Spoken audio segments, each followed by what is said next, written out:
Hello friends, வணக்கம் friends. தமிழ்நாட்டு மக்கள்லாம் எதிர்பார்த்த இந்த நாள் நாளைக்கு வந்துடுச்சு. எலெக்ஷனோட ரிசல்ட் நாள். ஓட்டு எண்ணிக்கைக்கு இன்னும் ஒரு 8 ஹவர் 9 ஹவர் தான் இருக்குது. எல்லாரும் எதிர்பார்த்துன்னு இருக்காங்க, என்ன ஒரு மாற்றம் கிடைக்கும் அப்படின்னு சொல்லிட்டு.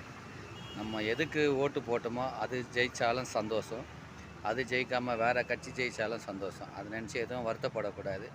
அதனால் மனசு கவலைப்படாதீங்க.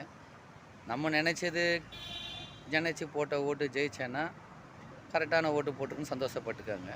இல்லை எதிர்கட்சி நம்ம எதிர்பார்க்காத சின்னம் ஜெயிச்சதுன்னா கடவுள் முடிவுன்னு நினச்சிக்கோங்க. இதனால் யாரும் வருத்தப்படாதீங்க. கடவுள் என்ன நினைக்கிறாரோ நடக்கும். அதே மாதிரி நாட்டை ஆளணுன்னு யாருக்கு தலைவிதி இருக்கோ அவங்கள தான் ஜெயிக்க முடியும். அரசியலை பொறுத்த வரைக்கும் அரசியல் யோகம் அது எல்லாருக்கும் இருக்காது. இருந்தால் நல்லபடியாக எல்லாம் நடக்கும். அதனால் நம்ம ஓட்டு போட்டது வரலன்னு சொல்லிட்டு யாரும் வருத்தப்படாதீங்க. அதுக்கே இந்த வீடியோ உங்களுக்கு போடுறோம்.